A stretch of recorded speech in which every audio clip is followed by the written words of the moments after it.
सिमरत नाम किलबिख सब काटे, धर्म राय के कागर फाटे।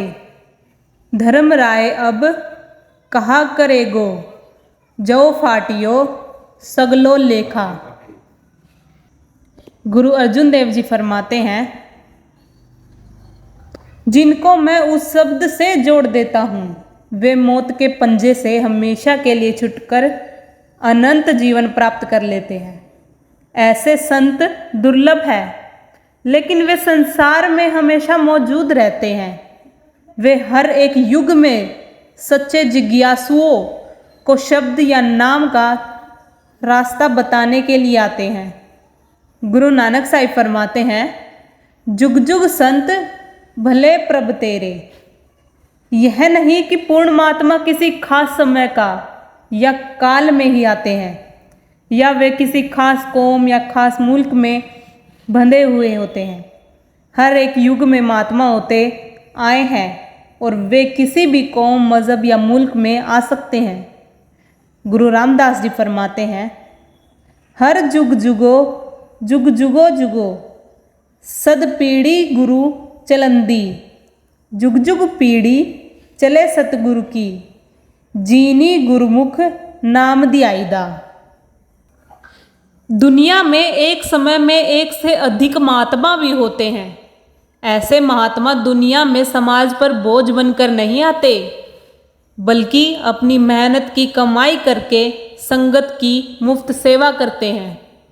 गुरु नानक साहिब ने खुद अपने हाथों से खेती की, अपने बाल बच्चों की परवरिश की और साध संगत की मुफ्त सेवा की। आप अपनी वाणी में समझाते हैं, गुर पीर सदा मंगण जाए, ताके मूल लगिए पाए। घाल खाए किछ हथो दे, नानक रा पछाण से। अगर कोई गुरु और पीर बनकर अपने शिष्य और सेवकों से मांगता फिरता है, तो उसके पैरों पर कभी माथा ही मत टेको। जो महात्मा खुद अपनी मेहनत की कमाई करके अपना जीवन बिताता है और संगत की मुफ्त सेवा करता है, ऐसे महात्मा की खोज करनी चाहिए। हजरत ईसा भी बाइबल में कहते हैं, तुम्हें मुफ्त मिला है, मुफ्त ही दो। कबीर साहिब के जीवन में वृत्तांतों से पता चलता है कि आपने सारी उम्र कपड़ा बुनकर गुजारा किया, अपने बाल बच्चों की परवरिश की और साध संगत की मुफ्त सेवा की। हालांकि शाह भलख बुखारा जैसे आपके सेवक थे, जो आपको दुनिया की हर नियामत और आराम दे सकते हैं।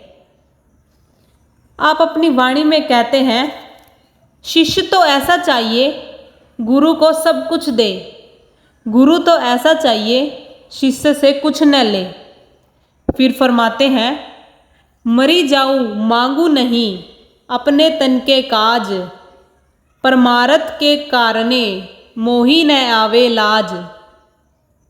संत महात्मा हमारा रुपया पैसा दुनिया के फायदे में लगा देते हैं, ताकि हमारी कमाई नेक और सफल हो सके और हमारे मन में पैसे का मोह या प्यार निकल सके, लेकिन अपने लिए कभी किसी के आगे हाथ नहीं फैलाते।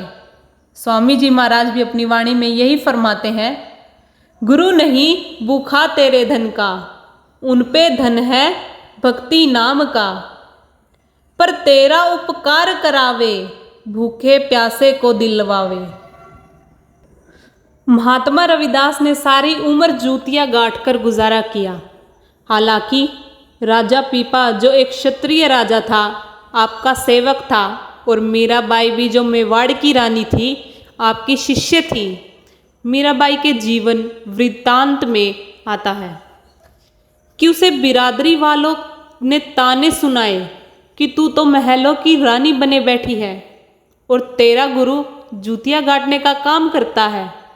सेवकों के लिए अपने गुरु के बारे में ताना सुनना बड़ा मुश्किल होता है। उसने एक कीमती हीरा लेकर रविदास जी के पास जाकर अर्ज की कि हे गुरुदेव, लोग मुझे ताने सुनाते हैं, आप इस हीरे को बेचकर अपने लिए एक अच्छा मकान बनवाकर इज्जत की जिंदगी बसर करे। लेकिन महात्मा रविदास जी ने समझाया कि बेटी, मुझे जो कुछ मिला है वह इन जूतियों के गांठने और इस कुंड में पानी से ही मिला है। मुझे इस हीरे की कोई ज़रूरत नहीं। महात्मा खुद मिसाल बनकर दिखाते हैं कि किस तरह दुनिया में रहते हुए, दुनिया के काम काज करते हुए मालिक की भक्ति करनी है। वह यह नहीं कहते कि घर बार छोड़कर जंगले पहाड़ों में की ओर चले जाओ और संन्यास आदि धारण कर लो।